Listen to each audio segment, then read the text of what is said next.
যে আমি যোৰহাট, শিৱসাগৰ, তিনিচুকীয়াত ধুবুৰী বনাম আৰু আমি ধুবুৰীক শিৱসাগৰ বনাম।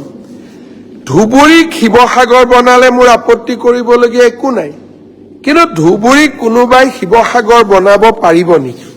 কাৰণ ধুবুৰীত ইতিমধ্যে 80% জনতা বা 80% জনগণ বাংলাদেশ মূলৰ বা বাংলাদেশৰ পৰা বিভিন্ন সময়ত অহা লোকেৰে পৰিপূৰ্ণ হৈ উঠিছে।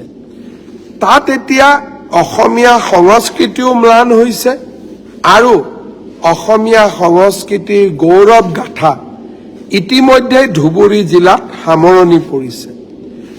আমি শিৱসাগৰ হ'ল অসমীয়া জাতিৰ প্ৰাণ স্পন্দন।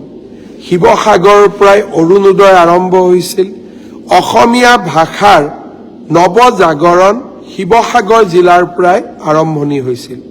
স্বৰ্গদেউ চাওলুং চুকাফাই অবিভক্ত শিৱসাগৰ জিলাতেই নিজৰ ৰাজধানী পাতিছিলে। চৰাইদেউ মৈদামে আজি বিশ্ব ঐতিহ্যৰ স্বীকৃতি পাইছে। শিৱদৌলে ৰাজ্যৰ আধ্যাত্মিক শক্তিৰ এটা সাহসী প্ৰতীক হিচাপে শিৱসাগৰ থিয় হৈ আছে। আমি এই শিৱসাগৰখন ধুবুৰীলৈ কেনেকৈ লৈ যাম? ই সম্ভৱো নহয়, বাস্তৱো নহয়। কিন্তু আপত্তিকৰ কথাটো হ'ল যে আমি শিৱসাগৰক ধুবুৰী বনাম। তাৰ মানে আমাক কি বুজোৱা হৈছিলে?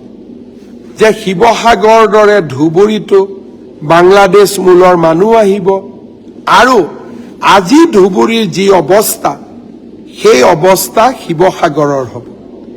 সেই ল'ৰাজনে আজি কৈ আছে যে এতিয়া আমি শৈক্ষিক জেহাদ কৰিম।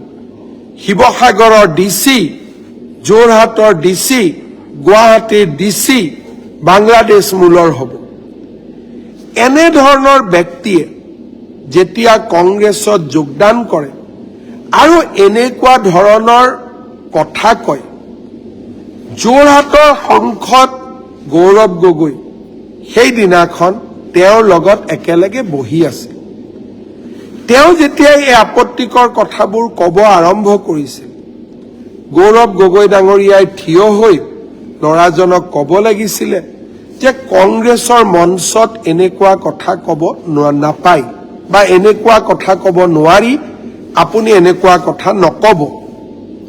আৰু তাৰ পিছতো যদি তেওঁ তেনেকুৱা কথা কৈ থাকিলেহেঁতেন, তেওঁক দলৰ পৰা বহিষ্কাৰ কৰাৰ প্ৰয়োজনীয়তা আছে। ল'ৰাজনক বহিষ্কাৰ নকৰিলে, ল'ৰাজনে ৰিজাইন দিলে আৰু ল'ৰাজন এতিয়া মাইনৰিটি মানুহৰ মাজত এক প্ৰকাৰ হিৰো হৈ পৰিলে। অৰ্থাৎ গৌৰৱ গগৈয়ে এই ল'ৰাজনক নায়ক হ'বলৈ, হিৰো হ'বলৈ সুযোগ দিলে। কিহৰ বিনিময়ত? শিৱসাগৰৰ অস্মিতা বা শিৱসাগৰৰ যি সংস্কাৰ, অহংকাৰ, আমাৰ গৌৰৱ, আমাৰ অহংকাৰ, আমাৰ স্বাভিমানৰ বিনিময়ত এজন ল'ৰাক তেওঁ মাইনৰিটি সমাজত নায়ক হ'বলৈ আগবঢ়াই লৈ গ'ল।